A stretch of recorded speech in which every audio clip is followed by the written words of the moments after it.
សូមស្វាគមន៍ចំពោះការមកកាន់មេរៀនថ្មីបន្តទៀតសម្រាប់មេរៀននេះគឺយើងសិក្សាតងជាមួយនឹង extrude គឺជាការបង្កើត object ជាលក្ខណៈ 3D ចេញពី sketch ដែលមានលក្ខណៈមួយបិទជិតអញ្ចឹងខ្ញុំចូលទៅកំណត់ទៅលើប្លង់សិនខ្ញុំប្រើប្លង់ top click ទៅលើ view cube នេះមកអូខេហើយខ្ញុំ pan វាមកកណ្ដាលខ្ញុំចូលទៅបង្កើត sketch មួយខ្ញុំ click ទៅលើរង្វង់ click វាមួយដើម្បី set ចំណុចកណ្ដាលរបស់វាហើយ move mouse របស់យើងចេញក្រៅហើយបន្តមកទៀតចុច close ហើយចូលទៅកន្លែងនេះហើយយើងយកពាក្យថា default view អញ្ចឹងដើម្បីធ្វើការ extrude ហ្នឹងគឺយើងចូលទៅកន្លែង tool ហើយយើងយកពាក្យមួយគឺ extrude click ទៅលើ icon ឬក៏ limit សញ្ញាហ្នឹងមក click លើវាមកហើយបន្តមកទៀតវាឲ្យយើង select face មានន័យថាយើង select ផ្ទៃដែលបិទជិតអញ្ចឹងរង្វង់នេះវាមានផ្ទៃមួយបិទជិតអញ្ចឹង click លើវាមកវាមានសញ្ញាព្រួញ2សញ្ញាព្រួញ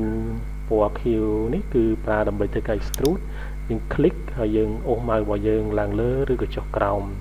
ដើម្បីធ្វើការ extrude ទៅតាមប្រវែងដែលយើងចង់បានអញ្ចឹងកន្លែងនេះគឺជាប្រវែងពីបាតក្រោមមកផ្ទៃខាងលើតើយើងចង់បានប្រវែងប៉ុណ្ណាឧទាហរណ៍យើងចង់បានប្រវែង10គឺយើង click លើវាមកយើងបញ្ចូលតម្លៃ10មកហើយយើងចុចសញ្ញា tick ដើម្បីធ្វើការ confirm វាអញ្ចឹងមានន័យថាម៉េចមានន័យថាយើងបាន extrude sketch ហ្នឹងបង្កើតជាលក្ខណៈ 3D ហ្នឹងគឺមានកម្ពស់ឬក៏ប្រវែងរបស់វាហ្នឹងគឺ10 cm រីឯសញ្ញាព្រួញខាងលើនេះប្រើដើម្បីធ្វើឲ្យផ្ទៃខាងលើនៃ object ដែលយើងបាន extrude ហ្នឹងឲ្យវារីកឬក៏រួមអញ្ចឹងយើង click វាអូសវាទៅស្ដាំដើម្បីធ្វើការបរិចវាអូសវាទៅឆ្វេងដើម្បីធ្វើការបរួមវាឃើញទេអញ្ចឹងយើងអាចធ្វើការកំណត់វាឧទាហរណ៍យើងចង់បានឲ្យវារីក10 cm អញ្ចឹងយើង click កន្លែងនេះមកហើយសញ្ញាដកគឺប្រើដើម្បីឲ្យ object ហ្នឹងគឺវារីកមានន័យថានេះគេហៅ trap ពីសអង់គ្លេសគឺវារីកឧទាហរណ៍យើងចង់បាន10ចឹងខ្ញុំដាក់លេខ10ចូលហើយសញ្ញាដកគឺយើងរក្សាទុកដដែលដើម្បីឲ្យ object ហ្នឹងគឺវារីកហើយយើង click tick មកអូខេអញ្ចឹង object ហ្នឹងគឺមាត់របស់វាគឺវារីក10 degree ចេញពីចំណុចដើមរបស់វាហើយបើសិនបើយើងចង់ឲ្យវារួមវិញយើងគ្រាន់តែដូរលេខមក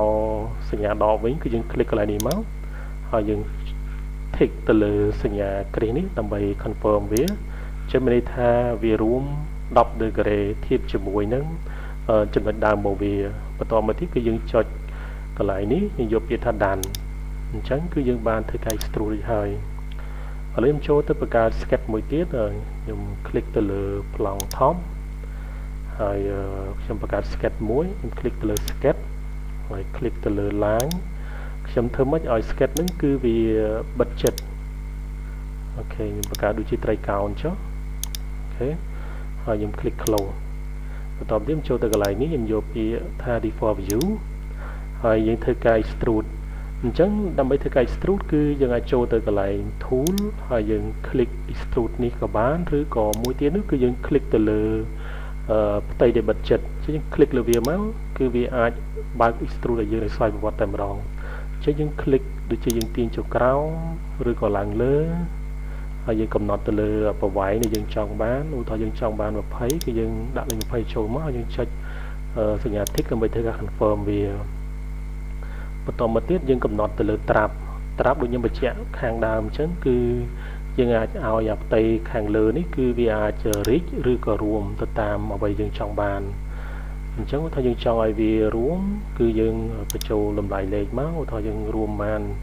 ចង់ឲ្យរួម10 degree គឺយើងបញ្ចូលលេខ10ហើយចុចសញ្ញា tick នេះអញ្ចឹងគឺវារួម10 degree បើយើងចង់ឲ្យវាអញ្ចឹងគណៈ10 degree គឺវាចាប់ផ្ដើមកាត់មាត់វានៅស្រួចហើយយើងចង់ឲ្យវារីកវិញគឺយើងចុចកន្លែងនេះដាក់សញ្ញាដកមកគឺវារីក10 degree អញ្ចឹងគឺវាចាប់ផ្ដើមមាត់របស់វារីកធំអូខេខ្ញុំចូលទៅកន្លែងនេះវិញហើយខ្ញុំយកពាក្យថា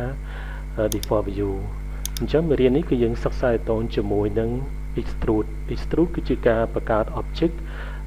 ជាលក្ខណៈ 3D ដោយចេញពី sketch ដែលមានផ្ទៃបិទជិតសូមអរគុណសូមជម្រាបលា